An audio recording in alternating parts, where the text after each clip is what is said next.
ಚಿತ್ತಾಯಾಶ್ಚ ಚಿಂತಾಯಾಶ್ಚ ಬಿಂದು ಮಾತ್ರ ವಿಶೇಷತಃ ಚಿತಾದಹತಿ ಸಜೀವಂ ಚಿಂತಾದಹತಿ ನಿರ್ಜೀವಂ ಚಿತಾದಹತಿ ಸಜೀವಂ ಚಿತ್ತಾದಹತಿ ನಿರ್ಜೀವಂ. ಇದರ ಅರ್ಥ ಏನಂದ್ರ ಚಿತೆ ಮತ್ತು ಚಿಂತೆ ಅಂತ ಬರೀ ಒಳಗ ಪೂಜೆ ಹಾಕೊಟ್ರೆ ಚಿಂತೆ ಆಗ್ತದೆ. ಇದೇನಾಗ್ತಾ ಇದೆ ಅಂದ್ರ ಚಿತೆ ಅಂದ್ರ ಬೆಂಕಿ ಏನನ್ನು ಸುಡ್ತಾ ಇದೆ ಅಂತಂದ್ರೆ ನಿರ್ಜೀವವಾಗಿರ್ತಕ್ಕಂಥ ಕಟ್ಟಿಗೆಯನ್ನು ಸುಡ್ತಾ ಇದೆ. ಆದ್ರೆ ನೀನು ಚಿಂತಾಕ್ರಾಂತನಾಗಿ ವ್ಯಥೆ ಪಟ್ಟಾಗ ನಿನ್ನ ಸಜೀವವಾಗಿರ್ತಕ್ಕಂಥ ದೇಹವೇ ಸುಟ್ಟು ಬಿಡ್ತಾ ಇದೆ ಚಿಂತೆ ಅನ್ನುವಂಥ ಮಾತನ್ನ ಅನುಭಾವಿಗಳು ಹೇಳ್ತಾ ಇದ್ದಾರ. ಆ ದಿಸೆಯಲ್ಲಿ ಇವತ್ತ ಬಸವರಾಜ್ ಪಾಟೀಲ್ ಜಿ ಅವರು, ಯಾಕೆಂದ್ರ ಅವ್ರು ಹೇಗಿದ್ದಾರಂದ್ರ ಅವ್ರಿಗೆ ಹೆಚ್ಚಿಗೆ ವರ್ಣನೆ ಮಾಡಿದ್ರೆ ಬಹಳ ಸಿಟ್ಟು ಬರ್ತದೆ.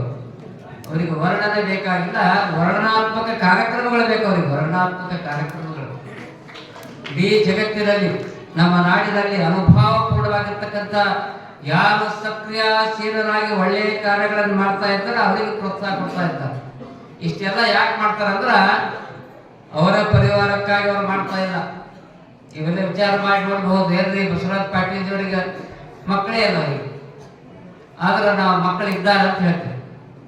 ಬಸವರಾಜ್ ಪಾಟೀಲ್ ಅವರಿಗೆ ಮಕ್ಕಳಿದ್ದಾರೆ. ಯಾವ ಮಕ್ಕಳಿದ್ದಾರೆ ಅಂದ್ರ ಅಪುತ್ರಶ್ಯ ಗತಿರ್ನಾಸ್ತಿ. ಮಹತ್ವದ ಮಾತು. ಅಪುತ್ರಶ್ಯ ಗತಿರ್ನಾಸ್ತಿ ಅಂದ್ರೆ ಇದರ ಅರ್ಥ ಮಕ್ಕಳಾಗದಿದ್ದರೆ ಮುಕ್ತಿ ಇಲ್ಲ. ಅಂದ್ರೆ ಪಾಟೀಲ್ ಅವರಿಗೆ ಮಕ್ಕಳೇ ಆಗಿದ್ರೆ ಮುಕ್ತಿ ಇಲ್ಲೇನು? ಅವ್ರಿಗೆ ಮುಕ್ತಿ ಇಲ್ಲೇ ಇರೋ, ಅವ್ರಿಗೆ ಮುಕ್ತಿ ಅನ್ನುವಂಥ ಪದ ಅವರಿಗೆ ವೇದ್ಯ ಆಗೋದಿಲ್ಲ ಅನ್ನುವಂಥ ಪ್ರಶ್ನೆ ಬಂದಾಗ ಅನುಭಾವಿಗಳು ಹೇಳ್ತಾ ಇದ್ದಾರೆ. ಇದರ ಅರ್ಥ ಏನಂದ್ರ ಮಕ್ಕಳಾಗದಿದ್ದರೆ ಮುಕ್ತಿ ಇಲ್ಲ. ಪುತ್ರಶ್ಯ ಗತಿರ್ನಾಸ್ತಿ. ಯಾವ ಭಾವನೆಗೆ ಹೇಳಿದ್ದಾರೆ ಅಂದ್ರ ಮಕ್ಕಳಾಗದಿದ್ದರೆ ಹೆಂಗಾಗಬೇಕಂದ್ರ ಮಕ್ಕಳಂತ ಮನಸ್ಸು ಯಾರಲ್ಲಿರುವುದಿಲ್ಲ ಅವರಿಗೆ ಮುಕ್ತಿ ಇಲ್ಲ ಎನ್ನುವಂಥ ಮಾತನ್ನ ಅನುಭಾವಿಗಳು ಹೇಳ್ತಾರೆ. ಯಾರು ಗುರುವಿನ ಮಕ್ಕಳಾಗುವುದಿಲ್ಲ ಅವರಿಗೆ ಮಕ್ಕಳಾಗುವುದಿಲ್ಲ, ಅವರಿಗೆ ಮುಕ್ತಿ ಇಲ್ಲ ಎನ್ನುವಂಥ ಮಾತನ್ನು ಅನುಭಾವಿಗಳು ಹೇಳ್ತಾ ಇದ್ದಾರೆ. ಆ ದಿಸೆಯಲ್ಲಿ ಮತ್ತು ಸಿದ್ದೇಶ್ವರ ಮಹಾಸ್ವಾಮೀಜಿಯವರ ಕರುಣೆಯ ಕಂದರಾಗಿ ನನಗೆ ಬಹಳ ಖುಷಿ ಆಗ್ತದೆ. ಅವ್ರದ್ದು ಯಾವುದೇ ಕಾರ್ಯಕ್ರಮಕ್ಕ ಮೊಟ್ಟ ಮೊದಲನೇದಾಗಿ ಇವತ್ತು ಧ್ಯಾನ ಯಾರು ಮಾಡ್ತಾರ, ಯಾರಿಗೆ ನಾಮಸ್ಮರಣೆ ಮಾಡ್ತಾರ, ಯಾರಿಗೆ ನಮಸ್ಕಾರ ಮಾಡ್ತಾರ, ಯಾರನ್ನ ಸ್ಮರಿಸ್ತಾ ಇದ್ದಾರೆ ಅಂದ್ರೆ ಇಡೀ ಕನ್ನಡ ಕೊರಕೋಟೆಯ ಮಹಾಗುರುವಾಗಿರ್ತಕ್ಕಂಥ ಸಿದ್ದೇಶ್ವರ ಸ್ವಾಮೀಜಿಯವರ ಕರುಣೆಯ ಕಂದರಾಗಿ ಪಾಟೀಲ್ ಅವರು ಅವರ ಆದರ್ಶ ಪಥದಲ್ಲಿ ಸಾಗಿದ್ದಾರೆ. ಆ ದಿಸೆಯಲ್ಲಿ ಅಂಥವರು ಇವತ್ತು ಪರಿವಾರ ಮಿಲನ ಎನ್ನುವಂಥ ಅತ್ಯುತ್ತಮ ಕಾರ್ಯಕ್ರಮವನ್ನು ಹಾಕಿಕೊಂಡು ನಿಮ್ಮೆಲ್ಲರನ್ನ ಬರಮಾಡಿಕೊಂಡಿದ್ದಾರೆ. ಮಾನವರಲ್ಲಿ ಮೂರು ರೀತಿಯ ಮನುಷ್ಯರಿರ್ತಾರೆ, ಮೂರು ಪ್ರಕಾರದ ಮಾನವರು. ಉತ್ತಮರು ವಿಚಾರಗಳ ಬಗ್ಗೆ ಮಾತನಾಡುತ್ತಾರೆ. ಪರಿವಾರ ಮೇಲೆ ನೋಡಿದ್ರು, ಅದ್ರ ಬಗ್ಗೆ ಹೇಳಬೇಕು. ಉತ್ತಮರು ವಿಚಾರಗಳ ಬಗ್ಗೆ ಮಾತನಾಡುತ್ತಾರೆ. ಮಧ್ಯಮರು ವ್ಯಕ್ತಿಗಳ ಬಗ್ಗೆ ಮಾತನಾಡುತ್ತಾರೆ. ಮಧ್ಯಮರು ಘಟನೆಗಳ ಬಗ್ಗೆ ಮಾತನಾಡುತ್ತಾರೆ. ಕನಿಷ್ಠರು ವ್ಯಕ್ತಿಗಳ ಬಗ್ಗೆ ಮಾತನಾಡುತ್ತಾರೆ. ನೀವು ಎಷ್ಟೇ ಒಳ್ಳೆಯ ಕೆಲಸ ಮಾಡಿ ಅದೇ ಟೀಕೆ ಟಿಪ್ಪಣಿ ಬರೋದು ಸಹಜ.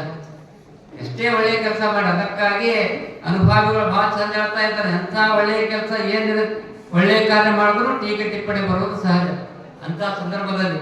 ಯಾಕೆಂದ್ರ ಇವತ್ತು ಕೋಟಿ ಜನ, ಕರ್ನಾಟಕದ ಕೋಟಿ ಜನ ಬಸವರಾಜ್ ಪಾಟೀಲ್ ಅವರನ್ನ ಅವರ ಕಾರ್ಯ ವೈಖರಿ ನೋಡಿ ಖುಷಿ ಪಡ್ತಾರ. ಆದ್ರ ಅದೇ ಕೋಟಿಗೊಬ್ಬರು ದುಷ್ಟರು ಇರ್ತಾರೆ, ದುಷ್ಟ ಶಕ್ತಿಗಳು ಇರ್ತಾರೆ, ಟೀಕಾ ಮಾಡೋರು ಇರ್ತಾರೆ. ಟೀಕಾ ಮಾಡೋರು ಅವರೇ ನಾವು ಬೈಕ್ ಹಚ್ಕೊಂಡವ್ರು ಹಿಂಗ್ ಜಾಗಸ್ತಾರೆ, ಅವರಿಗೆ ನಾವು ಬೈಕ್ ಹತ್ತುವುದಿಲ್ಲ. ಆದ್ರ ಯಾಕೆ ಈ ಮಾತನ್ನು ಹೇಳ್ತಾ ಇದ್ದೇನೆ ಅಂದ್ರೆ ಕನ್ನಡದ ಕವಿ ಬಹಳ ಚಂದ ಒಂದ್ ಕಡೆ ಹೇಳ್ತಾರೆ. ಕನ್ನಡದ ಬರಿತಾ ಇದ್ದಾನ, ನಿನ್ನ ನೋಡಿ ನೀವು ಒಳ್ಳೆ ಕೆಲಸ ಮಾಡುವಾಗ ನಿಮ್ಗೆ ಯಾರಾದ್ರೂ ಟೀಕಾ ಮಾಡಿದ್ರ, ಅದ್ರ ಬಗ್ಗೆ ನಿಂದ ಮಾಡಿದ್ರ, ನೀವು ಅದು ಮನಸ್ಸಿಗೆ ಹಚ್ಕೋಬೇಡ್ರಿ. ಹೆಂಗಿರ್ಬೇಕಂದ್ರ ನಿನ್ನ ನೋಡಿ ಕುದಿಯುವವರು ಕುದಿಯಲಿ, ಉರಿಯುವವರು ಉರಿಯಲಿ, ನಿನ್ನ ಪಾಡಿಗೆ ನೀನಿರು. ಕುದಿಯುವವರು ಆವಿಯಾಗಿ ಹೋಗುತ್ತಾರೆ, ಉರಿಯುವವರು ಬೂದಿಯಾಗಿ ಹೋಗುತ್ತಾರೆ. ಅದಕ್ಕೆ ಅದ್ಭುತವಾಗಿರುವಂತಹ ಒಳ್ಳೆಯ ಕಾರ್ಯಗಳನ್ನು ಮಾಡುವಾಗ ಟೀಕೆ ಟಿಪ್ಪಣಿಗಳು ಬರುವುದು ಸಹಜ. ಒಂದು ಸಲ ಒಬ್ಬ ಅನುಭಾವಿ ಕವಿ ಅವ್ರ ಹತ್ತಿರ, ಸಂತರ ಹತ್ತಿರ ಒಬ್ರು ಹೋಗಿ ಪ್ರಶ್ನೆಯನ್ನು ಮಾಡ್ತಾ ಇದ್ದಾರೆ. ಎಂಥ ಪ್ರಶ್ನೆ ಅಂದ್ರೆ ಸಾಕ್ಷಾತ್ ಪರಮಾತ್ಮನ ಹತ್ತಿರ ಹೋಗಿ ಹಾಲು ಕೇಳ್ತದಂತ. ಆಕಳ ಹಾಲು ಪವಿತ್ರವಾಗಿರ್ತಕ್ಕಂಥ ಅಮೃತ ಸಮಾನವಾಗಿರ್ತಕ್ಕಂಥ ಗೋಮಾತೆಯ ಹಾಲು, ಆ ಹಾಲು ಪರಮಾತ್ಮನ ಸಾಮೀಪ್ಯಕ್ಕೆ ಹೋಗಿ, ಹೇ ಪರಮಾತ್ಮ, ಶುಭ ನೀ ಜಗತ್ ರಕ್ಷಕ, ಜಗತ್ತಿಗೆ ರಕ್ಷಣೆಯನ್ನು ಮಾಡ್ತೀವಿ, ಒಂದು ಪ್ರಶ್ನೆಯನ್ನು ಕೇಳ್ತೀನಿ. ನಾನು ಪವಿತ್ರವಾಗಿರುವಂತ ಹಾಲು, ಆದ್ರೆ ನನ್ನಲ್ಲಿ ಏನ್ ಮಾಡ್ತಾ ಇದ್ದಾರೆ ಅಂದ್ರ ಲಿಂಬೆ ಹಣ್ಣನ್ನು ಹಿಂಡಿ ಹಪ್ಪು ಹಾಕಿ ನನಗೆ ಹಾಲಿಗೆ ಹುಳಿ ಮಾಡ್ತಾರ. ನನ್ ಬಹಳ ಪವಿತ್ರವಾಗಿರ್ತಕ್ಕಂಥ ಹಾಲು ಅದರ ಹುಳಿ ಹಿಂಡಿ ನನ್ನನ್ನು ಹುಳಿ ಮಾಡ್ತಾರಲ್ರಿ ಶಿವ ಹೆಂಗೆ ಅಂತ ಕೇಳಿದಾಗ ಪರಮಾತ್ಮ ಒಂದೇ ಮಾತನ್ನು ಹೇಳ್ತಾರೆ, ಹೇ ಹಾಲೆ ನೀ ಸ್ವಲ್ಪ ವಿಚಾರ ಮಾಡು, ನಿನಗೇನಾದ್ರು ಹುಳಿ ಹಿಂಡ್ತಾರಲ್ಲ ಒಳ್ಳೆಯದಕ್ಕೆ ಹಿಂಡ್ತಾರ, ಒಳ್ಳೆಯದಕ್ಕೆ ಹುಳಿ ಹಿಂಡ್ತಾರೆ. ಯಾಕಂದ್ರೆ ನಿನಗೆ ಹುಳಿ ಹಾಕಿದಾಗ ಹೆಪ್ಪು ಹಾಕಿದಾಗ ನೀ ಹಾಲು ಹೋಗಿ ಏನಾಗ್ತಿ ಹುಳಿಯಾಗಿ ಮೊಸರಾಗ್ತದೆ. ಮೊಸರು ತೆಗೆದು ಏನ್ ಮಾಡ್ತಾರ, ಮಜ್ಜಿಗೆ ಮಾಡ್ತಾರ. ಮಜ್ಜಿಗೆ ಮಾಡಿ ಬೆಣ್ಣೆ ಆಗ್ತದೆ. ಬೆಣ್ಣೆ ಕಾಸಿ ಏನಾಗ್ತದ, ತುಪ್ಪ ಆಗ್ತದ. ಆ ತುಪ್ಪದ ದೀಪ ಆಗಿ ನನ್ನ ಕುರಿತ ಹುಚ್ಚ ನೀ ಯಾಕೆ ಚಿಂತೆ ಮಾಡ್ತೇವೆ ತಿಳ್ಕೊಂಡು ಹಾಗೆ ಪರಮಾತ್ಮ ಹೇಳ್ತಾ ಇದ್ದಾರೆ. ಈ ಮಾತನ್ನು ಯಾಕೆ ಹೇಳ್ತಾ ಇದ್ದಾರೆ ಅಂದ್ರ, ವ್ಯಕ್ತಿ ಒಳ್ಳೆಯ ಕಾರ್ಯವನ್ನು ಮಾಡುವಾಗ ಟೀಕೆ ಟಿಪ್ಪಣಿಗಳು ಬಂದಾಗ ಮಹಾತ್ಮ ಬಸವಣ್ಣನವರಿಗೆ ಕೇಳಿ ಬಿಟ್ಟಿಲ್ಲ ಜನ. ಯಾಕಂದ್ರೆ ನಮ್ಗೆ ಆಶ್ಚರ್ಯ ಆಗ್ಬೋದು.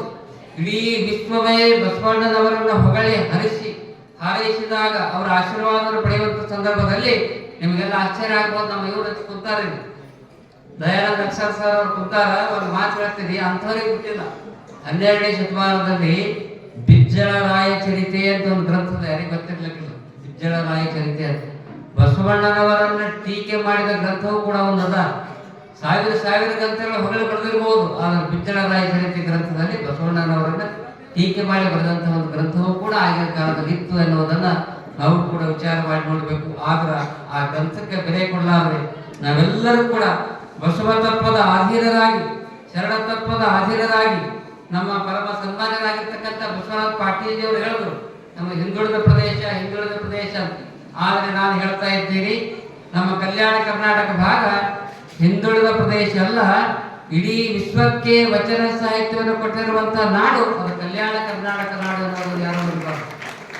ಕವಿರಾಜ ಮಾರ್ಗ ಎನ್ನುವಂತಹ ಕನ್ನಡದ ಮೊಟ್ಟ ಮೊದಲನೇ ಗ್ರಂಥ ನಮ್ಮ ನಾಡಿನಲ್ಲಿ ಉದ್ಭವವಾಗಿದೆ. ಅದಕ್ಕಾಗಿ ನಾವೆಲ್ಲರೂ ಕೂಡ ಹಿಂದುಳಿದವರಾಗಿಲ್ಲ. ನಮ್ಮ ಭಾಷೆ ಹೊರಟಾಗಿರ್ಬೋದು, ಆದರೆ ಕಲ್ಯಾಣ ಕರ್ನಾಟಕ ಭಾಗದ ಜನತೆಯ ಭಾವನೆ ಮನಸ್ಸು ಬಹಳ ಮೃದುವಾಗಿದೆ ಅನ್ನುವಂಥ ಮಾತನ್ನು ಕೂಡ ಈ ಸಂದರ್ಭದಲ್ಲಿ ನಾನು ಹೇಳ್ತಾ ಇದ್ದೀನಿ. ಯಾಕಂದ್ರೆ ಭಾರತ ದೇಶ ಶ್ರೇಷ್ಠವಾಗಿರುವಂಥ ದೇಶ. ಭಾಯಾಂ ರತಾಃ ಜನಾಃ ಯತ್ರ ಯಸ್ಮಿನ್ ದೇಶ ವರ್ತಂತೆ ಸ ದೇಶ ಭಾರತಃ, ಸ ದೇಶ ಭಾರತಃ. ಭಾ ಅಂದ್ರೆ ಬೆಳಕು, ವ್ರತ ಅಂದ್ರೆ ಆರಾಧಿಸುವುದು. ಪರಮಾತ್ಮನನ್ನ ಬೆಳಕನ್ನ ದೇವರನ್ನ ಆರಾಧಿಸುವಂತ ದೇಶ ಭಾರತ ದೇಶ. ಒಂದು ಉದಾಹರಣೆ ಹೇಳಿ ನನ್ನ ಮಾತನ್ನ ಮುಗಿಸ್ತಾ ಇದ್ದೀರಿ. ಸ್ವಾಮಿ ವಿವೇಕಾನಂದರು ಕೇಳ್ತಾ ಇರ್ತಾರೆ, ಭಾರತ ದೇಶ ಶ್ರೇಷ್ಠವಾಗಿರುವಂತಹ ದೇಶ ಅಂತ ಯಾಕೆ ಹೇಳ್ತಾರೆ ಸ್ವಾಮೀಜಿ ವಿವೇಕಾನಂದರ ಅಂತ ಕೇಳಿದಾಗ ಸ್ವಾಮಿ ವಿವೇಕಾನಂದರು ಹೇಳ್ತಾ ಇದ್ದಾರೆ, ನೋಡ್ರಪ್ಪ, ನಿಮ್ಮ ದೇಶದಲ್ಲಿ ನೀವು ದೇವರಿಗಿಂತಲೂ ಕೂಡ ನಿನ್ನ ದೇಹವನ್ನ ಪ್ರೀತಿ ಮಾಡ್ತೀರಿ, ನಿಮ್ಮ ದೇಹ. ಆದರೆ ಭಾರತ ದೇಶದಲ್ಲಿ ತನ್ನ ದೇಹಕ್ಕಿಂತಲೂ ಕೂಡ ದೇವರನ್ನ ಪ್ರೀತಿಸುವ ದೇಶ ನನ್ನ ಭಾರತ ದೇಶ ಎನ್ನುವಂತ ಮಾತನ್ನ ಸ್ವಾಮಿ ವಿವೇಕಾನಂದರು ಅಮೆರಿಕದಲ್ಲಿ ಹೇಳ್ತಾ ಇದ್ದಾರೆ. ಅದಕ್ಕಾಗಿ ಅಂತಹ ಅದ್ಭುತವಾಗಿರುವಂತಹ ಒಂದು ದಿವ್ಯ ಶಕ್ತಿ ಭಾರತ ದೇಶದಲ್ಲಿದೆ ಎನ್ನುವಂತ ಮಾತನ್ನು ಈ ಸಂದರ್ಭದಲ್ಲಿ ಹೇಳಿ, ನಾವೆಲ್ಲರೂ ಹೆಂಗಿರ್ಬೇಕಂದ್ರ KS ನಿಸಾರ್ ಅಹಮದ್ ಎನ್ನುವಂತ ಇಸ್ಲಾಂ ಧರ್ಮದ ಕವಿ ಕನ್ನಡದ ಬಗ್ಗೆ ಬಹಳ ಚಂದ ಕವನ ಬರೀತಾ ಇದ್ದಾರೆ.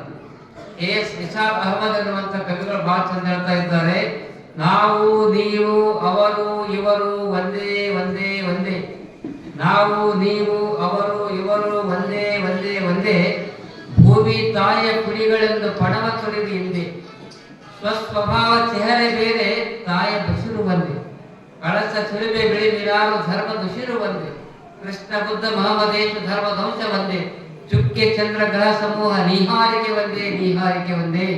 ನಾವೆಲ್ಲರೂ ಕೂಡ ಭಾರತ ದೇಶದಲ್ಲಿ ಬೇರೆ ಬೇರೆ ಧರ್ಮ ಜಾತಿ ಮತಗಳಲ್ಲಿ ಜನಿಸಿದರೂ ಕೂಡ ನಾವೆಲ್ಲರೂ ಕೂಡ ಭಾರತ ಮಾತೆಯ ಪುತ್ರರು ಎನ್ನುವಂತ ಭಾವನೆ ನಮಗೆ ಬಂದಾಗ ಭಾರತ ಮಾತೆಯ ಆಶೀರ್ವಾದ ಆಗ್ತಾ ಇದೆ ಎನ್ನುವಂತ ಮಾತನ್ನು ಈ ಪವಿತ್ರ ಸಂದರ್ಭದಲ್ಲಿ ಹೇಳಿ, ಯಾಕೆಂದರೆ ವಿವಿಧತೆಯಲ್ಲಿ ಏಕತೆಯನ್ನು ಸಾರುವಂತ ದೇಶ ಅದು ಭಾರತ ದೇಶ. ಅನುಭಾವಿಗಳು ಕನ್ನಡದ ಕವಿಗಳು ಒಂದ್ ಕಡೆ ಹೇಳ್ತಾ ಇದ್ದಾರ, ಹೆಣೆದ ಹೂಗಳು ಹಲವಾದರೂ ಹಾರವನ್ನೇ. ನಾವು ಯಾವುದೇ ರೀತಿಯಲ್ಲಿ ಪೂಜೆ ಮಾಡಬಹುದು, ಬುದ್ಧ ಬಸವ ಕೃಷ್ಣ ಯೇಸು ಪೈಗಂಬರ ಯಾವ ರೀತಿಯಲ್ಲಿ ಪೂಜೆ ಮಾಡಿದ್ರು ಪರಮಾತ್ಮನ ಆಶೀರ್ವಾದ ಆಗ್ತಾ ಇದೆ. ಅದಕ್ಕಾಗಿ ಕವಿಗಳು ಹೇಳ್ತಾ ಇದ್ದಾರೆ, ಸಿದ್ಧಯ್ಯ ಪುರಾಣಿಕರು, ಹೆಣೆದ ಹೂಗಳು ಹಲವಾದರೂ ಹಾರವನ್ನೇ, ಪೋಣಿಸಿದ ಬಳಿಗಳು ನೂರಾದರೂ ದಾರವಂದೇ, ಕಡಲಿನ ಹೆಸರೇನೇ ಇರಲಿ ಕ್ಷಾರವಂದೇ, ಹಾಲು ಕರೆದ ಹಸುಗಳ ಬಣ್ಣ ನೂರಾದರೂ ಕ್ಷೀರವಂದೇ, ಸ್ವತಂತ್ರ ಧೀರ ಸಿದ್ದೇಶ್ವರ ನಿನ್ನನ್ನು ಪ್ರಾರ್ಥಿಸುವ ಪೂಜಿಸುವ ಯಜಿಸುವ ಭಜಿಸುವ ರೀತಿ ನೂರಾದರೂ ಉದ್ಧಾರವಂದೇ ಉದ್ಧಾರವಂದೇ ಎನ್ನುವಂತ ಮಾತನ್ನು ಅನುಭವ ಹೇಳುವ ಹಾಗೆ ನಿಮಗೆ ನಿಜವಾಗಿ ದೇವರು ಅಂತ ಪ್ರೀತಿ ಇದ್ರ ಯಾವ ದೇವರಿಗೆ ಪ್ರೀತಿ ಮಾಡ್ಬೇಕ್ರಿ, ಯಾವ ದೇವ್ರ ಪೂಜೆ ಮಾಡ್ಬೇಕಂತ ಕೇಳಿದಾಗ ಜಗತ್ತಿನಲ್ಲಿ ಶ್ರೇಷ್ಠ ದೇವರು ಯಾರ್ರಿ ಅಂತ ಅಗಸರವ್ರಿಗೆ ಕೇಳಿದ್ರ ಅವ್ರು ಹೇಳ್ತಾರ. ಏನ್ ಹೇಳ್ತಾರ ಅಂದ್ರೆ ನಾವ್ ಏನ್ ಹೇಳ್ಬೇಕು, ಜಗತ್ತಿನಲ್ಲಿ ದೊಡ್ಡ ದೇವರು ಶ್ರೇಷ್ಠ ದೇವರು ಯಾರಂದ್ರ ನಿಮ್ಮ ಮನಸ್ಸಿನಾಗ ಯಾರ ಬಗ್ಗೆ ಭಕ್ತಿ ಶ್ರದ್ಧೆ ಅದ ಅವರೇ ನಿಮ್ಗೆ ಶ್ರೇಷ್ಠ ದೇವರು, ಅವರೇ ನಿಮ್ಗೆ ಶ್ರೇಷ್ಠ ದೇವರು. ಆ ದಿಸೆಯಲ್ಲಿ ನಾವೆಲ್ಲರೂ ಕೂಡ ಇಂತಹ ಪವಿತ್ರ ಕಾರ್ಯಕ್ರಮದಲ್ಲಿ ಪ್ರೀತಿ ಭಕ್ತಿಯಿಂದ ಬಂದಿದ್ದೀರಿ. ಬಸವರಾಜ್ ಪಾಟೀಲ್ ಅವರಿಗೆ 80 ಸರಿ ಬಂದಾರ ಸರ್. 81 ನಾನು ಭಾರತ ಮಾತೆಯಲ್ಲಿ ಹಾಕೋಡು ಶಿವಯೋಗಿಯಲ್ಲಿ ಕಲಬುರಗಿ ಶರಣಬಸವೇಶ್ವರ ಪ್ರಾರ್ಥನೆ ಮಾಡ್ತಾ ಇದ್ದೀನಿ. 81 ಆಗ್ಯದ. ಇವ್ರಿಗೆ 81 ಬೇಡ, ಇನ್ನ 21 101 ವರ್ಷ ಅವರಿಗೆ ಆಯುಷ್ಯ ಕೊಡಿ ಅನ್ನುವಂತ ಮಾತನ್ನು ಈ ಸಂದರ್ಭದಲ್ಲಿ ಹೇಳಿ, ಅವರಿಗೆ ಸ್ವಲ್ಪ ದೈಹಿಕವಾಗಿ ತೊಂದರೆ ಇದ್ರೂ ಕೂಡ ಇಂಥ ಒಳ್ಳೆಯ ಕಾರ್ಯ ಮಾಡ್ತಾ ಇದ್ದಾರೆ, ಸತತವಾಗಿ ಒಳ್ಳೆಯ ಕಾರ್ಯಗಳನ್ನು ಮಾಡ್ತಾ ಇದ್ದಾರೆ. ಅವರ ಆಯುಷ್ಯ ಆರೋಗ್ಯ ಯಾಕ್ರಿ ಅಪ್ಪ ನಮ್ಗೆ ಯಾಕೆ ಶಾಲ ಹಚ್ತಾ ಇದ್ರಿ ಅಂತ ಕೇಳಿದ್ರು. ಅದು ಶಾಲ ಅಂದ್ರ ಅದು ಹಾಕೋಡು ಶಿವಯೋಗಿ, ಅದು ಹರಿದು ಹೋಗುವಂತ ಬಟ್ಟೆಯ ಶಾಲ ಅಲ್ಲ, ಆಧ್ಯಾತ್ಮದ ದಿವ್ಯ ಶಕ್ತಿಯ ಚೈತನ್ಯದ ಶಾಲೆ ಅವರಿಗೆ ಕೊಟ್ಟಿವೆ ಅನ್ನುವಂತ ಮಾತನ್ನ ಈ ಸಂದರ್ಭದಲ್ಲಿ ಹೇಳಿ, ಅವರ ಆಯುಷ್ಯ ಆರೋಗ್ಯದಿಂದ ಹೆಚ್ಚಾಗಿ ಬೆಳೆಯಲಿ ಅನ್ನುವಂತ ಮಾತನ್ನ ಈ ಸಂದರ್ಭದಲ್ಲಿ ಹೇಳಿ